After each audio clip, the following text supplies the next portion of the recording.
Queridos hermanos, vamos a hablar hoy sobre el pecado original. El pecado original.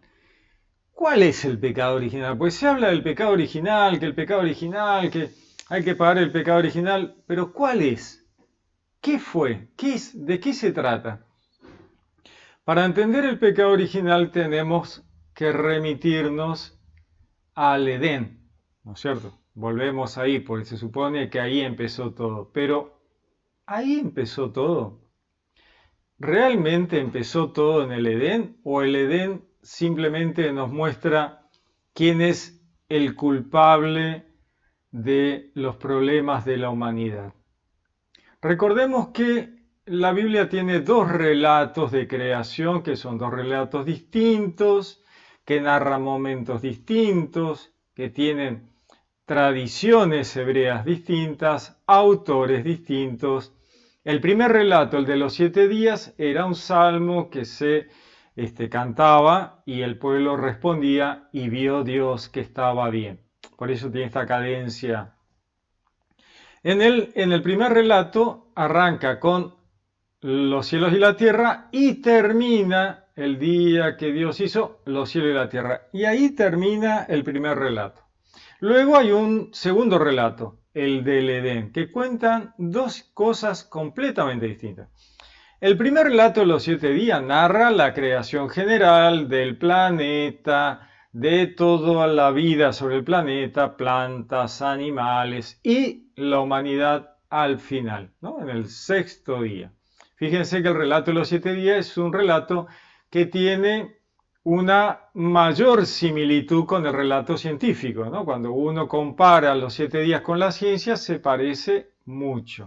Hay que analizar pequeños detalles como el cuarto día, pero todo tiene su sentido. Les dejo un video donde explico la unión entre ciencia y religión, astronomía y 7 días. Es perfecta. Más allá de eso, vemos que el hombre aparece al sexto día, al final. Lo mismo que relata la ciencia. La humanidad aparece al final de todo el proceso del planeta. Dios así lo ha hecho y así funciona perfectamente. Ahora, el relato del Edén es distinto.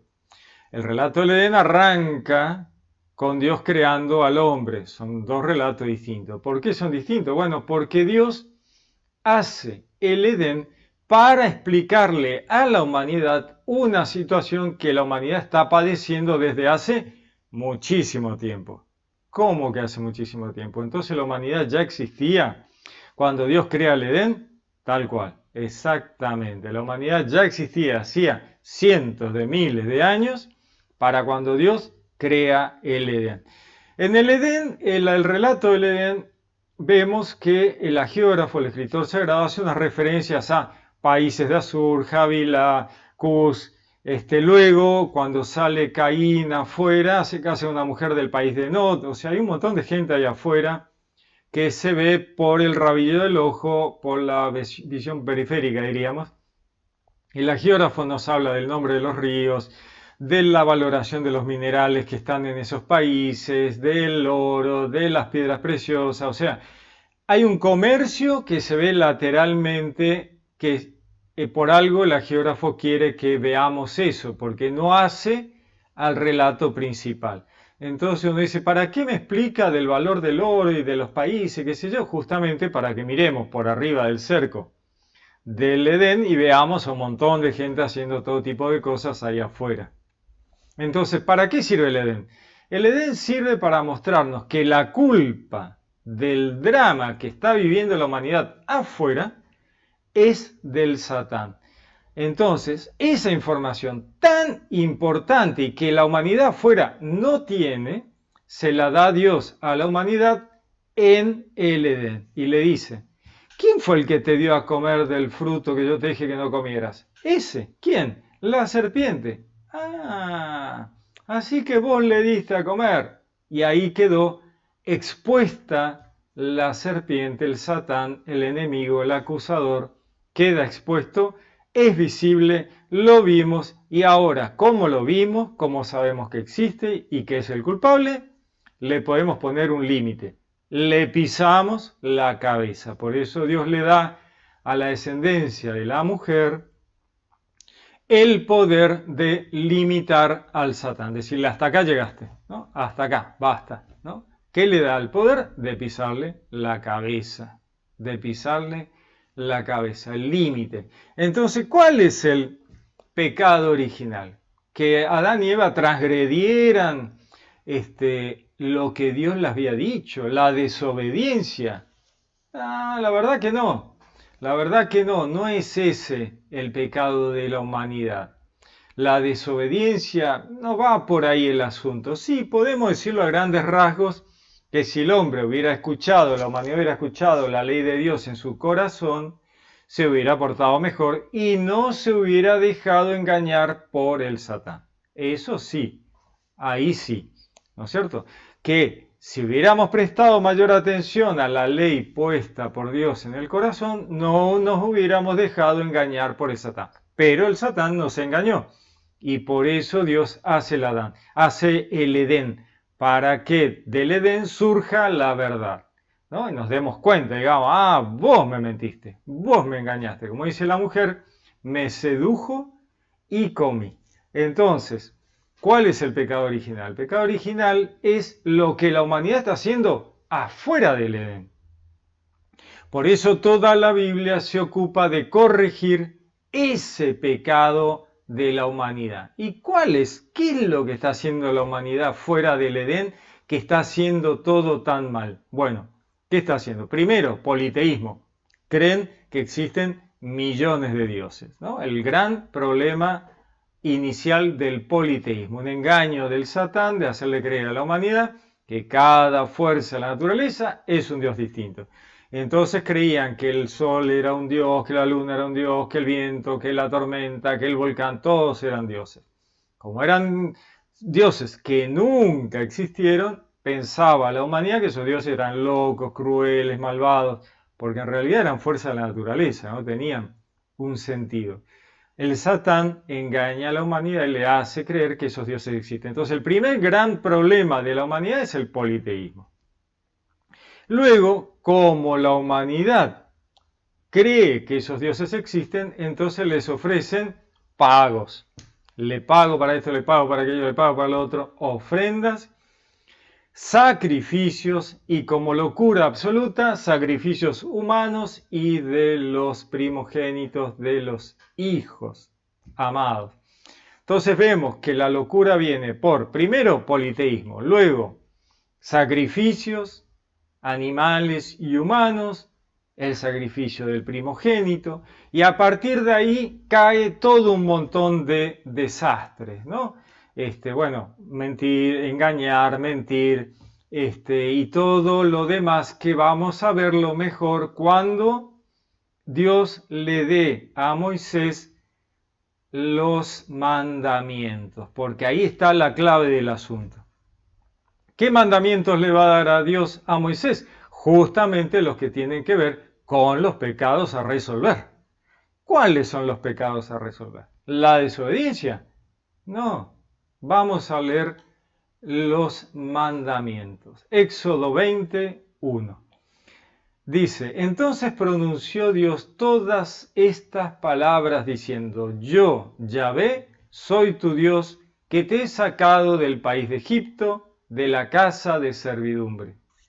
Dios le está diciendo yo, Yahvé, que significa yo soy el que soy, yo soy el único que soy, el único que existe. Y lo único que existe, soy tu Dios, le dice al pueblo hebreo, que te he sacado del país de Egipto. Le está diciendo yo te he rescatado del poder del mal, del pecado, del Satán, te saqué como imagen de Egipto, de la casa de servidumbre, donde vos eras esclavo de quién, del mal, del pecado, del Satán. Te saqué de ahí y te rescaté. Y aquí empieza la clave del asunto. No habrá para ti otros dioses delante de mí. Anula y termina con el politeísmo. Pecado original, politeísmo, y acá lo termina. No habrá para ti otros dioses delante de mí. Olvídate, ningún Dios. Ni hables, ni menciones, no existen, no vas a poner dioses delante de mí. Continúa. No te harás esculturas ni imagen alguna, ni de lo que hay arriba en los cielos, ni de lo que hay abajo en la tierra, ni de lo que hay en las aguas debajo de la tierra. Fíjense, dice, no vas a hacer imagen ni de lo celestial, ángeles, demonios, ni de lo que hay en la tierra, animales, ni de lo que hay debajo en la tierra, bichos bajo la tierra, ni de lo que hay en el mar. No, tampoco, nada, ningún animal. No hagas ídolos. No es lo mismo imagen que ídolo. La imagen, una foto hoy, ¿no es cierto? Para nosotros, una foto, un cuadro, una escultura, puede ser la escultura de un prócer, puede ser la escultura de un familiar, un busto de alguien, ¿no? Puede ser una foto de mi familia, de alguien que quiero, de otra vez un prócer, San Martín, qué sé yo. Eso no es ídolo. Eso no es ídolo. Ídolo es cuando cualquiera de esas representaciones tienen que ver con la creencia de que esas representaciones son un Dios. Ahí, cuando uno asocia la imagen a un Dios, se transforma cualquier tipo de imagen en un ídolo y por lo tanto en idolatría. Hasta que eso no se transforma en Dios, en un Dios que uno crea que es un Dios, no es ídolo. Hoy hay muchas imágenes que remiten a dioses y por lo tanto remiten a idolatría. Por ejemplo, cuando se habla del universo, pedile al universo. ¿Cómo le vas a pedir al universo? El universo es un objeto. Bueno, ahí hay una idolatría. Se transforma el universo en un dios al que se le puede pedir algo. Eso es idolatría. Cuando se cree que la fama y el dinero te van a resolver todo y se transforma en un dios.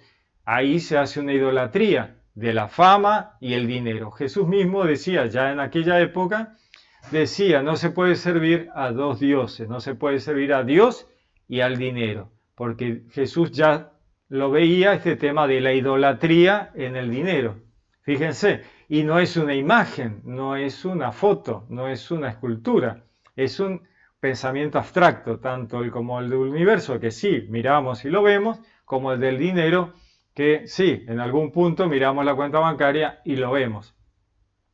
Pero hay que tener en cuenta que para que se transforme en un ídolo, tiene que ser asociado a Dios, ¿no? Tomarlo como un Dios. Entonces dice, no te harás escultura ni imagen alguna de lo que hay arriba en los cielos, abajo en la tierra o en las aguas bajo tierra.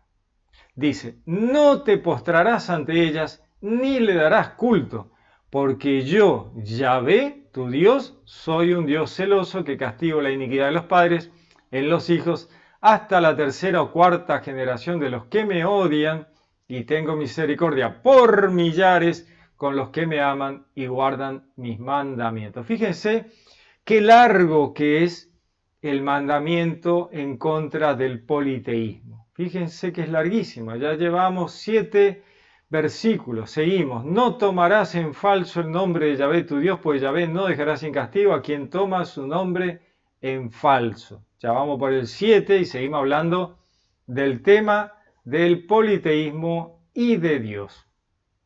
Dios es uno solo. Y córtenla con el politeísmo. Eso nos está diciendo Dios. Lo importante que es el tema de comprender el monoteísmo. Dios es uno solo. Fin. Y ahí vamos teniendo una clara idea de lo que es el pecado original, porque justamente el pecado original es lo que Dios quiere resolver. Bueno, ese pecado original tiene que ver con el politeísmo. Luego, versículo 8, dice, recuerda el día del Shabbat para santificarlo. El Shabbat. ¿Por qué el Shabbat? Veamos que tiene una explicación. 6 días trabajarás y harás todos tus trabajos, pero el día séptimo es día de descanso para Yahvé tu Dios. No harás ningún trabajo, ni tú, ni tu hijo, ni tu hija, ni tu siervo, ni tu sierva, ni tu ganado, ni el forastero que habita en tu ciudad. Pues en 6 días hizo Yahvé el cielo y la tierra, el mar y todo cuanto contiene. Y el séptimo día descansó. Por eso bendijo Yahvé el día del Shabbat y lo hizo sagrado. Otra vez, es un texto largo el tema del Shabbat. ¿Por qué tanto rollo con el Shabbat? Bueno, ¿por qué? Volvemos al pecado original. ¿Cuál es el pecado original? Primero, politeísmo. Luego del politeísmo baja una locura de sacrificios, muertes, violencia y todo lo que deriva de allí. Opresión del esclavo, arrojarlo al volcán, a la virgen, al esclavo. Bueno, el Shabbat tiene que ver con un freno, un límite a la opresión, ¿no? El Shabbat frena la opresión del hombre por el hombre. Dios dice, si yo al séptimo día descansé, con más razón ustedes, no se autoexploten, no se hagan un trabajo eterno del trabajar todos los días de la semana, porque ustedes al final viven para trabajar, terminan oprimiendo a sus trabajadores, a sus siervos, a sus empleados, a sus esclavos y a sus animales, porque explotan a sus animales también haciéndolos trabajar sin descanso. Entonces Dios dice, no, tienen que parar con eso. Así que trabajan 6 días y al séptimo descansan porque yo he trabajado, usted he descansado, ustedes también van a descansar. El séptimo día es día de reposo, de descanso y se le dedica a Dios. Lo hizo sagrado para descansar. Entonces uno dice, bueno, entonces hay que descansar el sábado. Acá no dice sábado, dice Shabbat. Y el Shabbat tiene una relación de 6 días de trabajo y 1 de descanso. No se debe hacer idolatrías. Si vos idolatrás un día de la semana, caes otra vez en la idolatría. El Shabbat tiene que ver con 6 días de trabajo y 1 día de reposo. Si vos arrancás trabajando, tenés tu único día de reposo el miércoles y descansás el miércoles. No, pero yo tengo que descansar el sábado porque dice sábado. No dice sábado, dice Shabbat. Es una relación de 6 días de trabajo, 1 día de reposo, ¿no? Al séptimo día vas a descansar. No, bueno, pero el sábado es de los hebreos. Sí, porque la iglesia le dio al judaísmo el sábado para que ellos descansaran y que la iglesia tuviera el octavo día, el domingo, para su día de reposo. Entonces el sábado le quedó a los judíos y el domingo le quedó a la iglesia. El día siguiente al Shabbat, el día del Señor, el día de reposo, el día de ir a misa en domingo, el día del Señor. El octavo día, al día siguiente del Shabbat. Entonces al Shabbat le quedó sábado para los judíos, los hebreos, y para los cristianos le quedó el día siguiente, el día del Señor, el domingo. Pero es una relación de días, 6 días de trabajo, 1 día de reposo. Como vemos, tiene que ver con amor al prójimo. El tema del Shabbat tiene que ver con el amor al prójimo. Si vos amás al prójimo, no lo vas a explotar. Si vos te amás vos, no te vas a autoexplotar. Ama al prójimo como a ti mismo, ¿no? Shabbat. Les dejo descansar a todos y yo descanso. Y les dejo descansar a mis animales. También tienen derecho en el Shabbat. Los forasteros que pasan por tu ciudad, también los forasteros. Fíjense que abarca a todos. Me encanta que abarque a los animales. Tu ganado también reposa en Shabbat. Todo el mundo a descansar. Amor al prójimo. 12. Honra a tu padre y a tu madre para que se prolonguen tus días sobre la tierra que Yahvé, tu Dios, te va a dar. ¿Cuál es la tierra que Dios te va a dar? ¿Un terrenito en el Estado de Israel? No es esa la tierra que... ¿Cuál es? La tierra prometida. Entonces un terrenito en el Estado de Israel. No. El Antiguo Testamento es prefigura de las realidades trascendentales del Nuevo. ¿Cuál es la realidad trascendental de la tierra que Dios me va a dar? La vida eterna. el reino de los cielos. Esa es la tierra prometida. Entonces, ¿no puedo reclamar un terrenito en el Estado de Israel? No, no, no va por ahí el asunto. ¿Y honrar a tu padre y a tu madre qué es? Si yo honro a mis viejos, entonces voy a vivir hasta los 150 años en el Estado de Israel. No.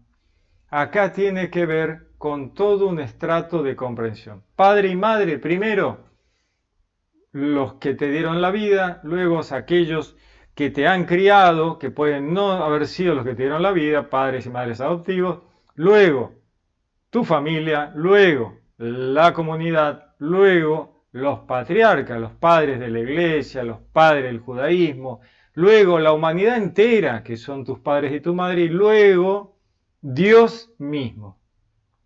Honra a toda la humanidad con amor por ellos, amor al prójimo, otra vez, para que se prolonguen tus días en el reino de los cielos, en la vida eterna, en la tierra prometida.